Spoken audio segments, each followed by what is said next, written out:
Da ni'n mynd i edrych ar wrthrych berf gryno bore yma. Yr rheol yna, un o'r rheolau treiglo sydd yn achosi problema ydy hon, gwrthrych berf gryno. Ond i ddechrau, wrth gwrs, mae rhaid ni wybod beth i berf gryno a mae rhaid i ni wybod beth i gwrthrych. Fel arfer, pan da ni'n siarad yn Gymraeg, y berfa cwmpasog, y berfa hir da ni'n ei defnyddio.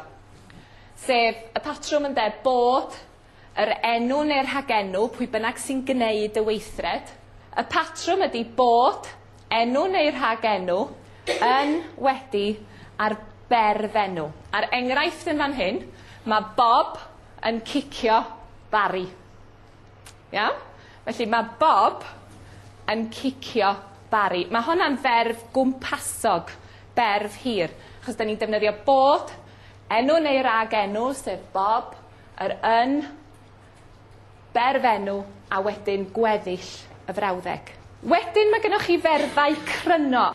Hynny ydi, mae'r ferf mewn un gair yn deud wrthych chi beth, pwy a phryd. Iawn?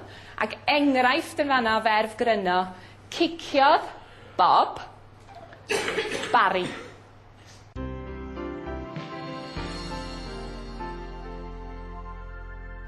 Reit, felly Bob, rhowch gic dim go iawn i Barry. Na ni. Wan ta.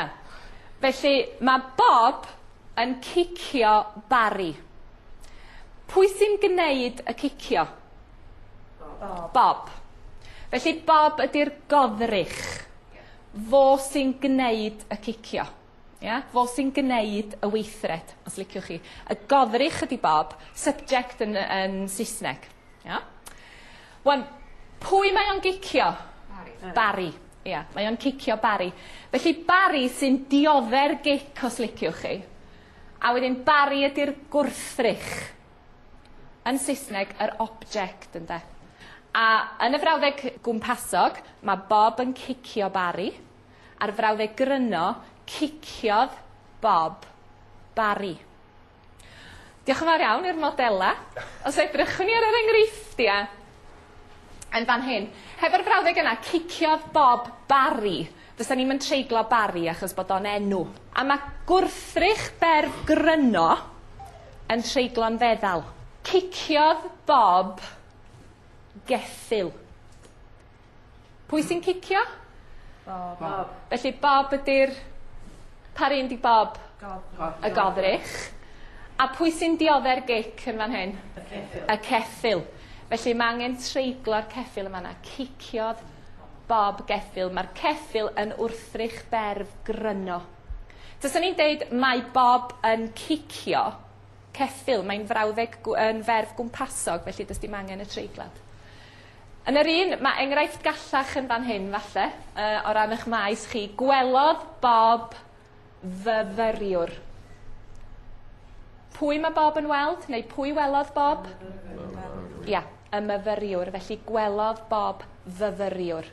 Ac yn yr un modd, darllenodd Bob lyfr. Ond os ydych chi'n defnyddio berf gwmpasog, mae Bob yn darllen llyfr.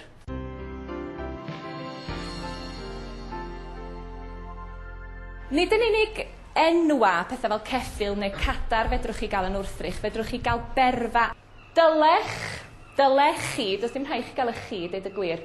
Dylech chi beth? Fynd.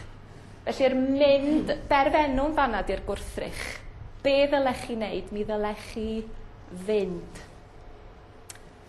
Berf gryno arall. Berf gryno, cofiwch, ydy lle mae'r ferf, mae o'n deud wrthych chi pwy, pryd a beth yn yr un gair, ynde.